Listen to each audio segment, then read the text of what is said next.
Welcome to the channel, everyone. Today we are going to talk about SMART goal setting.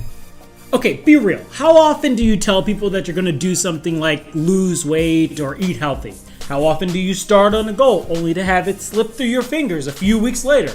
By the end of this series of videos, you'll understand how to reshape your goals to make them more manageable and helps build our own confidence in our ability to achieve our goals. Let's get started.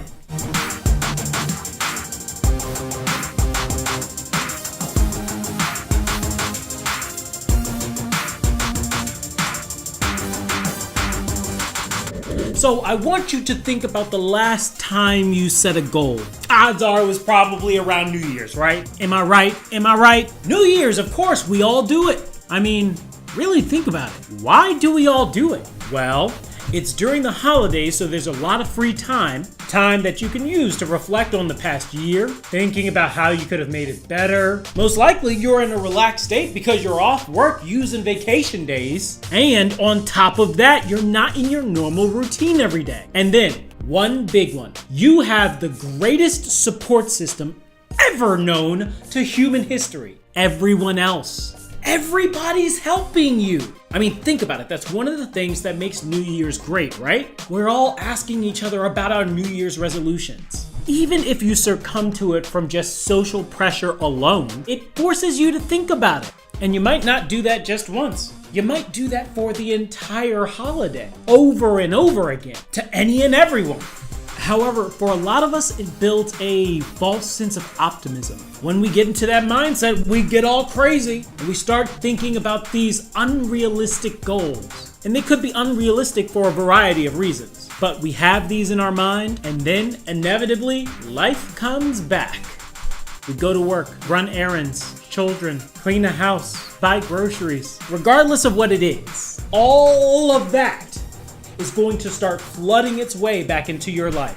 All of it trying to grab your attention and your time. And that makes it really hard for us to achieve our goals. In the world of fitness, there's a very important date, February 18th. According to Gold's Gym, that's the date that they experience most of the drop-off from all of the people that signed up around the holidays. And gyms absolutely know that.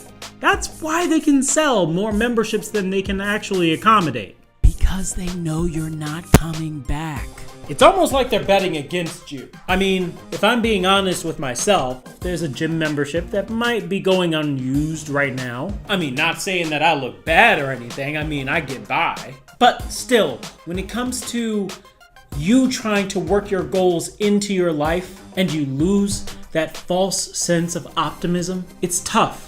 That's why I like this one saying about commitment. Commitment means staying loyal to what you said you were going to do long after the mood you said it in has left you.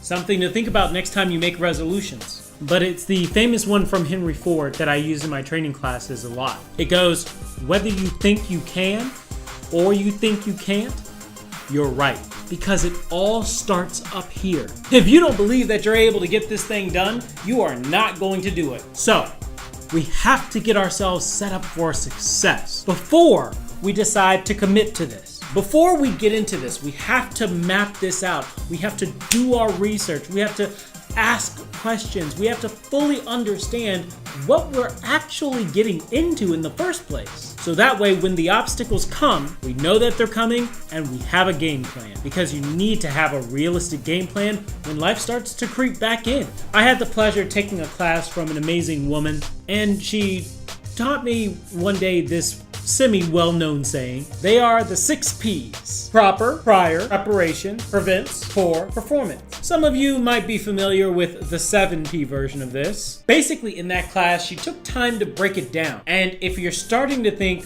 whoa, aren't we supposed to be talking about SMART goals? Now we're talking about 6 P's? Think about it like this. You're making a goal, right?